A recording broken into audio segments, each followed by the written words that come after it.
was in his time. Oh, you thought I was talking about Dustin Hoffman, huh? Was made nervous as a career. Have a special thing here for you tonight. You know, one of the great myths in America is that everything's changed, right? You think that's not a myth. You think it's the truth, huh? Well, let me tell you. I mean, it depends on how you define change. There have been some infinitesimal technical changes. But man himself has not changed. He remains the same simple, walking around, basic slob that he always was. T-D-T, T-D-T. And, you know, you can see this, by the way. You know, there's one of the great myths is the law and order myth. You know, that things are worse now. That people are rottener to each other than they used to be, right? Oh, you hear this all the time. Oh, you hear people saying things like, oh, yes, when I was a boy, people were much more concerned over each other, and you could walk out of your house and leave the key just right there and never lock your door, and you could walk through Central Park. Oh, come on. Are you kidding? As a matter of fact, well, the great. I'm looking. The reason I'm reminded is I'm looking at an example, classic example that nothing has changed. The only thing that's changed about our world is that we have bigger PR about ourselves. We're constantly, you know, it's what they call self-appraisal. All right, you know, to look at man. But nevertheless, what have I got here? I have the 1897 Sears Roebuck catalog. Hey, did you hear that? I'll repeat that for those of you that were talking and had potatoes in your ears at the time. I have the 1897 Sears Roebuck catalog. Now, that's a long time ago. That's a long time ago. And yet it's only a tiny tick of a thing there historically. 1897 is practically yesterday historically. But as far as a man's lifetime is concerned, that is eons ago. So you can measure time two ways. You can measure time, the historical time, or you can measure it the personal time. In fact, by personal time, last week can be eons ago to a lot of people. Whereas to historians, 1897 is, you know, a small sneeze in the sinus cavities of existence. You like that, huh? You just don't get that kind of stuff from Johnny Carson. No, don't hold your breath. You won't either. If Carson pulled that one out, he'd look around and say, who wrote that? But by the way, when he gets a big laugh, he never says, who wrote that? No way. Only take credit for the good things. The bad things, always blame on the administration. Whatever the administration is. Even if it's your own administration. You blame it on the guy in the other department. So anyway, yeah, to give you an idea how law and order has progressed since 1897, in the 1897 Sears Roebuck catalog, on page, well, they didn't number their pages in those days. Interestingly enough, no page numbers. Interesting, but they had sections, you know, departments. So you just look into the various departments, and the departments are marked, so it's okay. They weren't that dumb. They had invented numbers at that point. It may surprise you to know that people in those days could actually add them and subtract them, and they could actually divide. They did not need a pocket instant Texas Instrument calculator to perform the simplest functions which your average clock needs today. However, they could do all those things. You'd be surprised they even read things. Why, do you realize in those days, in 1897, Herman Melville was just a contemporary best-selling author? Oh, sure, he wasn't a classic. He was just, hey, you read that new bestseller? Why, your average man today couldn't get past the second page of Herman Melville with all those big words. Well, you know, and there's no slides come with it either. There's no cassette come along with Moby Dick there. However, on this particular page, now I read to you to let you know, it's fascinating to read this thing. No, it really is. 1897 Sears Roebuck. Here it is down at the bottom of the page. It says in big headline, costs you only $1.68. $1.68. And underneath it says, to save your life. The whole headline reads, costs you only $1.68 to save your life. And what are they selling? Well, double action, automatic, police, .38 caliber revolver. Those were the good old days when people were nice to each other. All right? Had to carry a Roscoe around. And it says, to save your life. Well, that's kind of a nice price, though. $1.68 for a .38 caliber double action police nickel-plated revolver. And it says with beautiful carved hard rubber handles. And there it is, sitting right there. It says, our gun department. So, and by the way, if you wanted to buy a dozen of them, you can get a dozen for $20.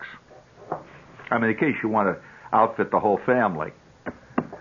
So $1.68 to save your life. Now, does that sound a little bit like things have changed? I mean, obviously, there were perils on the street in 1897. You want to hear some of their other goodies they have here? Well, all right. There's all kinds of goodies. Of course, there's the average things, you know, the funny stuff. For example, you could buy a complete, easy-to-assemble, stylish, beautifully carpentered and beautifully engineered outhouse. Came in a kit. You can order it, you know, have a happy time with the whole family putting together the John, and then you trucked it out in the backyard, and of course there must have been some kind of a ceremony when they used it the first time, you know, it was very exciting. And watches were very big in those days, great big gold watches. And I'm talking about, you know, really fancy looking with 14-karat watches. Now that's pretty good grade of gold, isn't it? 14 karat? I don't know, but carats, is that fairly reasonably good? Well, let's say it's better than DuPont plastic, isn't it? Yeah, okay. Well, you could get yourself a 14-karat, 17-jewel ladies' watch with a cover on it. You know, it had enameled, beautiful enameled, looks like lilacs and stuff on it. That's a genuine 14-karat watch. It's the best they have. $9.90. Gold? Yes, of course, gold. It says 14-karat gold. Now, their highest quality, gold-filled. Now, what's that? Is that better? No? Okay. All right, I won't even bother you with that. I mean, being so snobbish. How about 10-karat? How's that? Is any good? No, that's so-so. How about a 20-year gold-filled 14-karat watch? 20-year guarantee on it. That's longer than most people lived in those days. That one comes for $7.75. So you want to hear some more of the other stuff? Great stuff they have. Boy, wouldn't it be fantastic if you could get one of everything that's in this catalog? Why, you would have the greatest antique shop for miles around. For example, here's some of the kind of stuff you would have. For example, all right, you would have Queen Victoria presentation plated silverware. Elegant, fine, white silver metal. What's that sell for? Well, you get the entire set for, it's 18 pieces, including creamers, silver teapot, a silver tray. You get a set of silver spoons, forks, knives, the whole business. $17.87. The whole bit. In a walnut case, by the way. Today, you couldn't get the walnut case for that. Are you kidding? Walnut? All right. So you see, things have improved as we've lived along. You want to see some of their other things. Hey, by the way, back in those days, in 1897, it was the heyday of the lodge. The lodge, the Elks and all that kind of stuff. And they have page after page of lodge emblems, but lodges that you never heard of, because many of them have disappeared since those days. You want to hear some of the great lodges here? All right, here's one for you that you perhaps...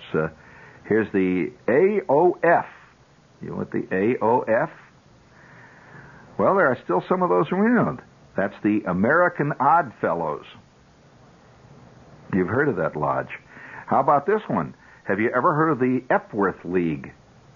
The Epworth League.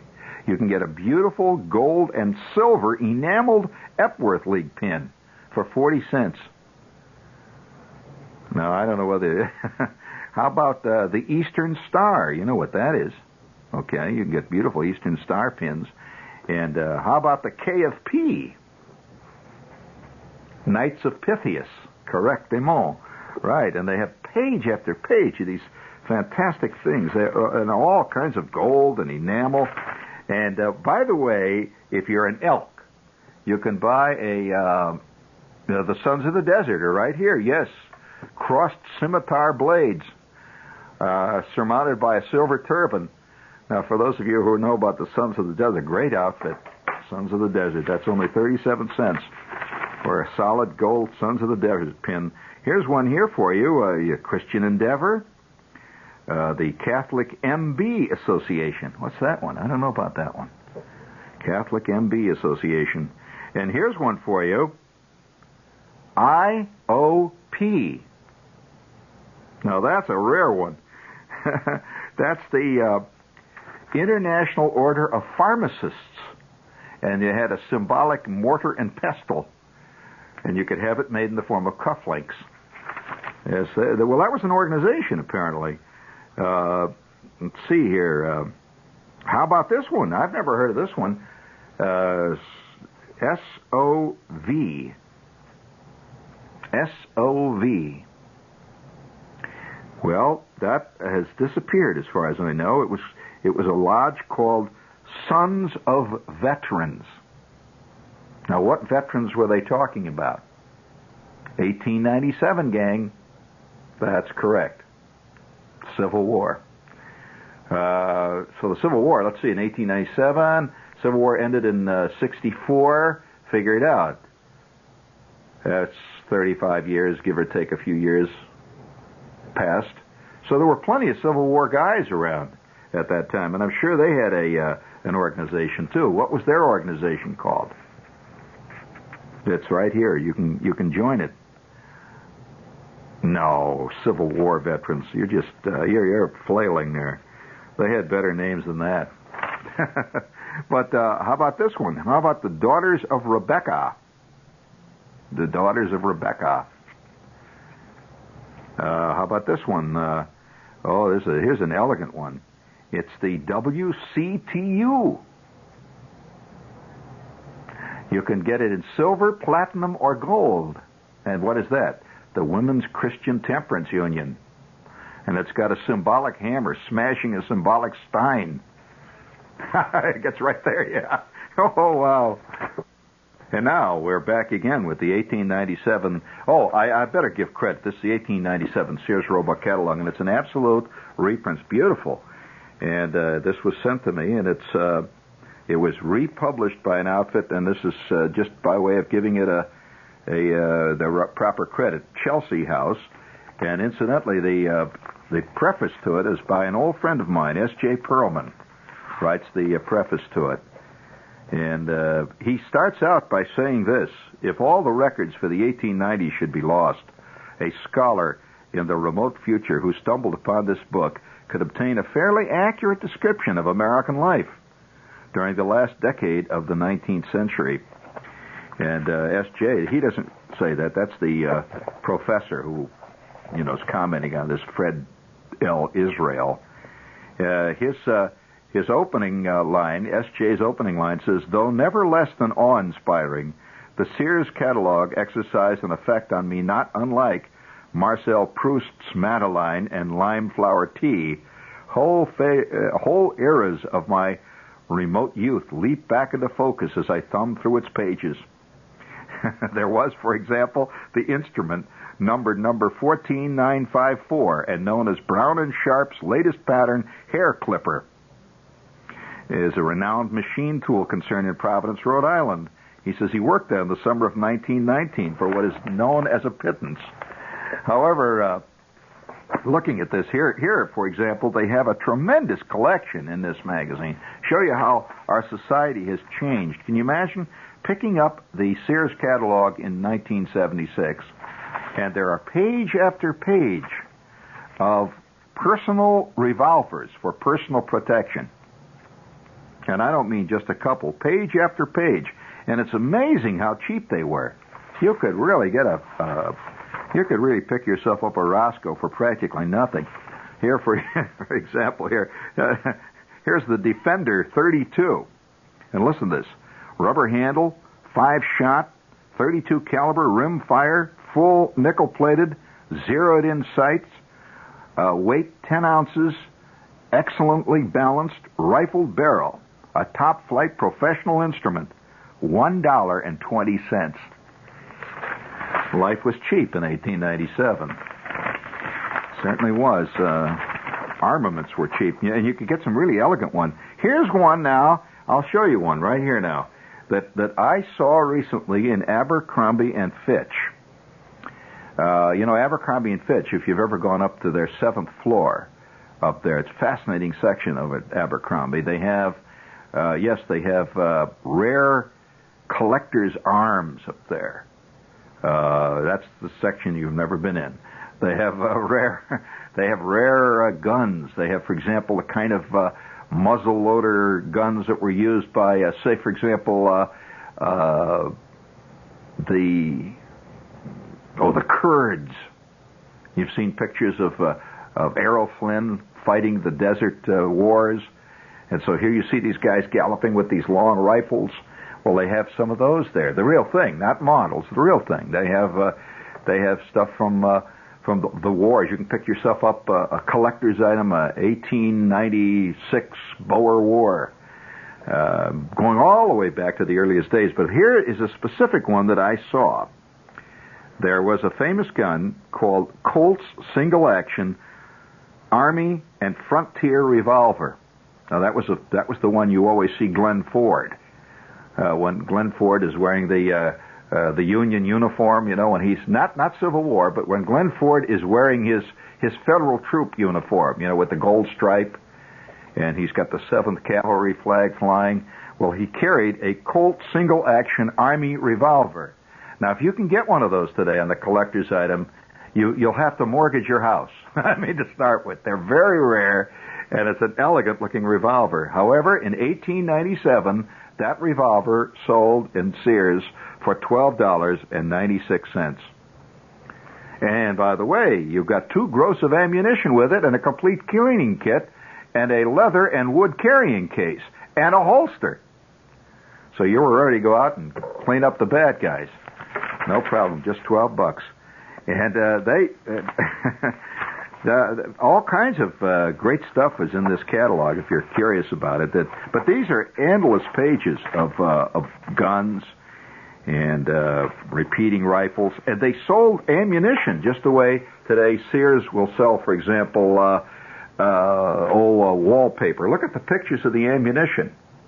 Thousands of bullets are pictured on their pages of all types, extra long, imported. 40-85 Ballard. You know what a 40-85 is? That's an elephant gun. That's a big, big cartridge. Oh, you fire a 40-85, and a gun that fires a 40-85 usually comes with wheels on it. I mean, you don't just fire that thing off.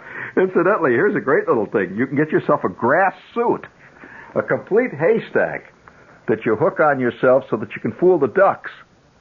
And there it is. Yeah, there is a whole suit. And it looks like a little haystack. It shows a guy's feet sticking out of it. That's kind of nice. I like that. And decoys. You know, the collecting of decoys is a big new hobby. I'm talking about wooden, hand-carved decoys that are carved and beautifully painted, looking like the duck. And they're quite expensive if you get the really good ones. Sometimes a decoy will run you, for a commonplace decoy, a late model decoy, they may go from as low as $25 to as high for the more rarer ones from the 19th century, and that's what we're talking about here. They may go as $400 or $500 for a really good decoy, because these are works of art. Somebody carved a duck. and he carved it beautifully. Well, here in Sears, these are handmade decoys, hand-carved from sound white cedar. They are, it says that they are beautifully balanced and will float. It says they absolute, true reproductions of the ducks. And you can get mallards, you can get canvasbacks, redheads, bluebill, teal, all kinds of ducks. And if I told you how much they were, you would get sick. $1.97 a dozen. A dozen. Now, can you imagine the poor guy, how much he must have made? The guy that carved each one of those. Remember, these are $1.97 a dozen sold through Sears. So how much do you think the carver got when he sold them to Sears for resale? Probably about $1 a dozen, something like that, I would guess. Give or take 10 cents one way or the other. So times have changed. And so when you hear old guys complaining, say, by George, I remember the days when $1 was $1. Well, apparently, looking at this catalog, there was a time when $1 was $1. And have you heard the latest rumor about the dollar, by the way? Seriously. And now that we're on that subject, there has been a rumor around that the dollar has decreased in value. Actually, today practically everything is $1. You walk in and you buy a hamburger, it's $1. Or better. So whatever it is, so the rumor is that they're going to bring out a dollar, metal dollar. A dollar coin, a silver. It won't be silver. It'll be a coin, a dollar coin. Now you hear that and you say, oh well, gee, that's interesting. Do you know what that's going to do though? Every slot machine in the country will suddenly overnight become a dollar slot machine. See, as it is now, you walk up to a Coke machine or a machine that sells Pepsi or something like that, and about the biggest coin that they ever ask for is a quarter. Maybe 35 cents, a quarter and a dime. Because it would be very difficult for them to have a dollar machine, you see, at this point, because a dollar doesn't. So when they bring out that dollar, boy, let's stop and pick up a quick Coke at the machine there. Isn't that interesting? They're bringing it out. Yeah, that's the whole point of the dollar coin. So here's some of the other stuff here. Wild stuff in this thing, though, that you and a lot of stuff looks absolutely normal. Now, shirts, for example. Now, how much do you think shirts would go for in 1897? That's something that we wear. People wear shirts today, and these are all kinds of shirts. There's flowered shirts. There's shirts with prints, imported percales. Is that a shirt? You've heard of a percale? That's fine cotton, right? All right, here's a shirt. Imported percale. It says, elegantly tailored, full-size men's shirts, one of our better French percales, colors and fine custom design, including cuffs. And, of course, in those days, they had a snap-on collar. It says, including 4 collars, in contrasting, elegantly selected shades. So if you had a dark green shirt, you could have a light green collar, and really elegant, and the cuffs and all that. 3 for $2.65, or 96 cents a piece for a shirt. Okay, that's not bad, is it? Not bad at all. Why don't you write to Sears and order some? I'm ordering from the catalog here. And here's another one now. Here's men's full-length Irish turtleneck sweaters. Now, these are exactly the kind they sell today. The high turtleneck. It says, imported from Ireland, 100% fine Irish wool. Ready for this one? It says, men's sizes, boys' sizes available at a reduced price. So these are fine hand-knit. These are hand-knit Irish sweaters. Okay? 93 cents each. Yep, 93. Well, now wait a minute. Let's be honest, though. Just let's be perfectly frank. In 1897, I would imagine that the average working man earned probably around $9 to $10 a week. So, a 97-cent sweater is 1/10 of his weekly salary. Now, if you take 1/10 of your weekly salary just take, in your mind, just think of your weekly salary and take 1/10 of it. Well, that that would be about what he paid for that sweater.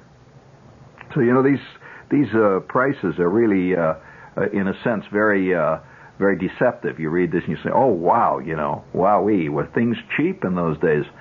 Well, remember also that a guy, when he worked, always worked in 1897, always, without exception, 6 days a week. The 40-hour week was 30 years away, or better. And he worked endless numbers of hours, so figure out the hourly pay. And this guy probably worked a half a day just to even think of getting a sweater like that, even though it was fairly cheap. So you gotta be a little intelligent about it. Now here, for example, is a great page, stuff that you never see again. It's completely of that period. You would never see it now. They have a complete page, beautiful page, of our best quality silk watch fobs. I haven't seen a watch fob except in a museum. You know what a watch fob is? It's a fob that you attach to a watch. So you put the watch in your vest pocket, see, and they have this great, elegant fob. And one of their really top models of their elegant fob is for members of the Elks Club, the Elks Lodge. It says, with a genuine elk's tooth, mounted in full gold, 22-karat gold. Well, a tooth. It's a tooth, The elks have this tooth that hangs down. And so you could have a tooth that hangs down from you. I remember one thing about that, looking at this. My grandfather, I had a grandfather that was, when he passed on, was in his 90s. And my grandfather had this chain across the front of his vest. And attached to his chain was this big, what's the lodge, let's see if you know it, that has a T-square on it. A T-square. It's a lodge with a T-square. What lodge is that? There you go. Right. And he always had this gold T-square hanging down, and I'd look at that thing, and it looked like a little ruler, It had little markings on it. And I used to say, what is that? And he'd say, well, you'll understand that when you're older. Now, how about fountain pens? Fountain pens were new in 1897, and they were a sensational smash discovery, a pen that carried its own ink around. And, of course, those were really exciting. It says, newest discovery in writing materials. It says, this new invention has completely revolutionized office work, a pen that carries its own ink. Well, of course, in those, this was back in the Scrooge days. Scrooge was at work in 1897. And old Bob Cratchit sitting there scratching away with a pen. See, well, if you really wanted to modernize your office, you got a pen that had ink right in it. What was that? 26 cents for the newest discovery. Bring it up. 1897 Sears. You've been listening to Gene Shepard, humorist, author, and recipient of the Mark Twain Award for 1976.